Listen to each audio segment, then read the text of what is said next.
오늘 우리에게 주신 하나님의 말씀은 신명기 29장 1절부터 9절의 말씀입니다. 제가 가진 구약성경 308쪽입니다. 신명기 29장 1절부터 9절의 말씀을 드라마 바이블로 낭독해 드리도록 하겠습니다. 제29장 호렙에서 이스라엘 자손과 세우신 언약 외에 여호와께서 모세에게 명령하여 모압 땅에서 그들과 세우신 언약의 말씀은 이러하니라. 모세가 온 이스라엘을 소집하고 그들에게 이르되, 여호와께서 애굽 땅에서 너희의 목전에 바로와 그의 모든 신하와 그의 온 땅에 행하신 모든 일을 너희가 보았나니 곧 그 큰 시험과 이적과 큰 기사를 내 눈으로 보았느니라. 그러나 깨닫는 마음과 보는 눈과 듣는 귀는 오늘까지 여호와께서 너희에게 주지 아니하셨느니라. 주께서 40년 동안 너희를 광야에서 인도하셨거니와 너희 몸의 옷이 낡아지지 아니하였고 너희 발의 신이 헤어지지 아니하였으며 너희에게 떡도 먹지 못하며 포도주나 독주를 마시지 못하게 하셨음은 주는 너희의 하나님 여호와신 줄을 알게 하려 하심이니라.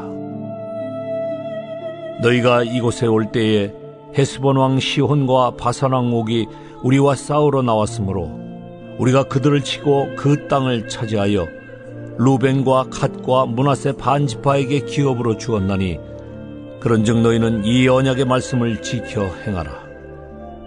그리하면 너희가 하는 모든 일이 형통하리라. 오늘도 이 새벽에 주님 앞에 나와 계신 여러분들을 진심으로 축복합니다. 오늘도 말씀을 나눌 때 피차 은혜가 되는 귀한 시간이 되기를 원합니다. 신명기 29장 내용입니다. 시내산에서 이스라엘 백성이 하나님과 언약을 맺었죠. 그리고 율법도 받았습니다. 그런데 이스라엘 백성은 그 이후에 그 언약을 지키기는커녕 하나님 앞에서 계속 불순종을 했고 결국 광야에서 다 죽어야만 했습니다. 그리고 이제 하나님은 이스라엘의 새로운 세대, 광야 세대와 다시 모압 땅, 지난번 시내산, 시내 광야에서가 아니라 이제 모압 땅에서 새롭게 언약을 맺는다는 내용이 1절에 나와 있죠. 사람들은 변하지만 번복하지만 주님은 신실하시고 동일하신 모습으로 기다리며 때로는 사람들의 그 연약함 때문에 엉망이 된 이 언약 관계를 다시 갱신하시고 새로운 은혜로 부르시고 계시는 모습을 볼 수 있습니다. 이때 모세는 온 이스라엘 백성에게 하나님이 어떤 분이심을 기억하게 합니다. 출애굽하는 과정에서 그리고 광야에서 행하신 하나님의 놀라운 일들을 얘기하죠. 어떤 사람은 이런 얘기를 하면 또 출애굽 얘기하십니까? 또 광야 얘기 또 하네? 이런 생각을 할 수도 있을 것 같습니다. 참 신기한 것은 지금 성경이 그 상황을 이야기합니다. 출애굽과 광야 시절 때 하나님의 일하심을 얘기하는 것이 그 자체가 하나님과 이스라엘이 함께하는 시간이기 때문에 지금 이야기하는 것입니다. 부모님의 은혜를 이야기하면서 우리가 부모님을 우리를 위하여 일하신 여러 가지 행하신 일들을 기억하지 못하고 또 그 얘기 또 이렇게 얘기하면 부모님의 은혜를 느낄 수가 없습니다. 그런데 어떤 여자분들이 아기를 낳을 때 또 그 힘든 마음을 생각하면서 가정생활하면 힘들며 하면서 엄마와 그 아버지의 모습을 생각하게 되고요.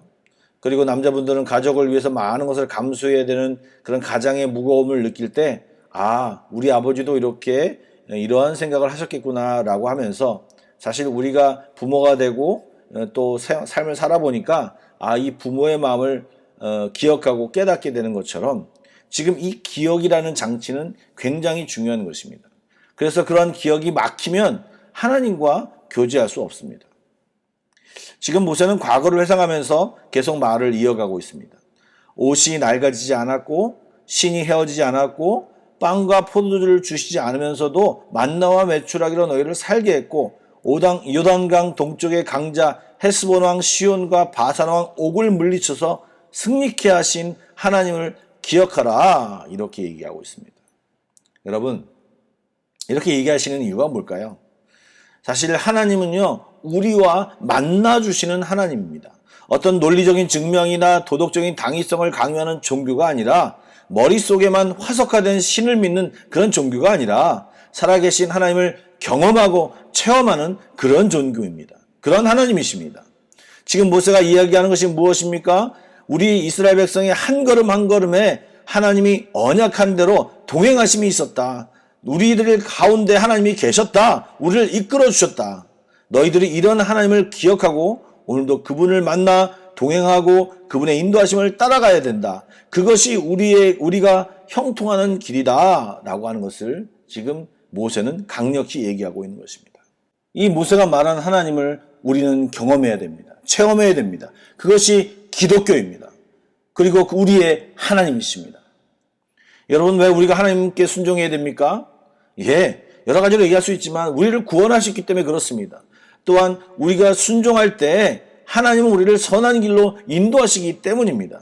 그냥 무조건적인 순종이 아니라 아무 이유도 없이 순종하는 것이 아니라 우리들의 순종의 목적과 이유가 확실한 것입니다. 그러기에 우리는 순종하는 것입니다. 순종할 때 하나님의 인도하심이 있고 순종할 때 하나님을 경험하고 체험할 수 있게 되는 것입니다. 이 체험과 만남이 우리 모두에게 있기를 간절히 축원합니다. 예, 오늘 본문 말씀에서 가장 중요한 핵심의 말씀이 4절입니다. 또 이 말씀을 잘 읽어야지만 좀 시험 당하지 않습니다. 4절 말씀을 다시 한번 읽어볼까요? 그러나 깨닫는 마음과 보는 눈과 듣는 귀는 오늘 여호와께서 너희에게 주지 아니하셨느니라.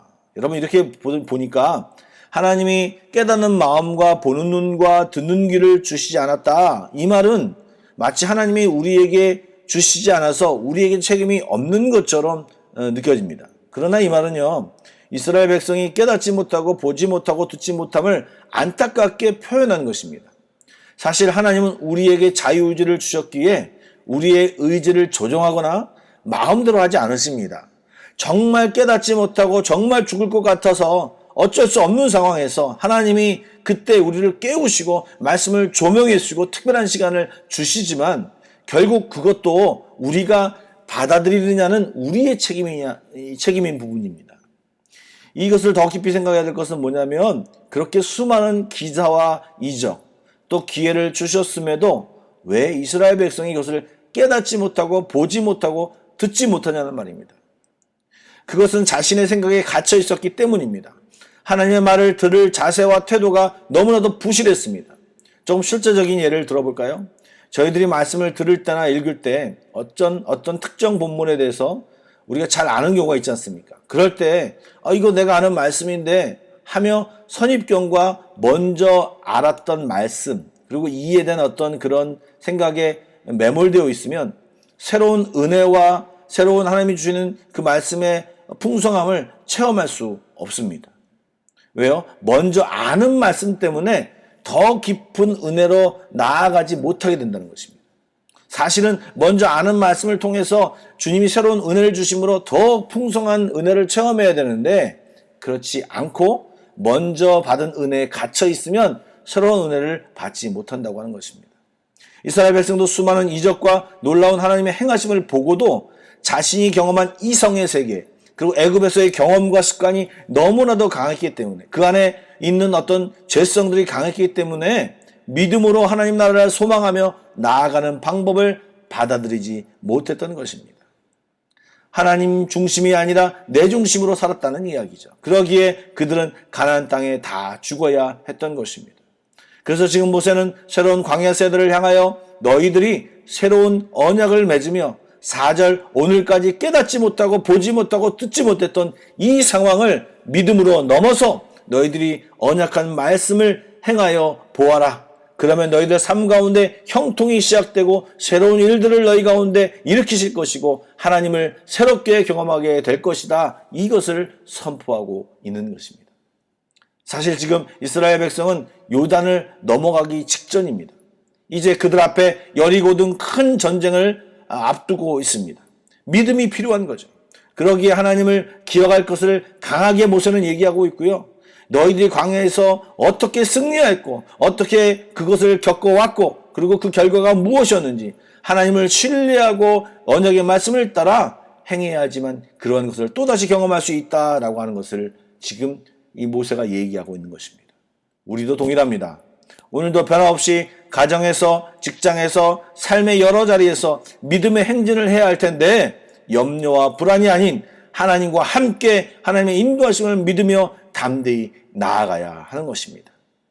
새벽 예배를 드리는 성도 여러분, 오늘도 살아계신 하나님이 여러분과 함께 하십니다. 순간순간 주님을 기억하시고 또 기도하는 마음으로 실제 기도하며 말씀하시고 결정하시고 그리고 권면하시고 일하십시오. 여리고가 무너지고 요단강이 갈라지고 가나안 땅의 수많은 땅들이 정복되어질 것입니다. 할렐루야!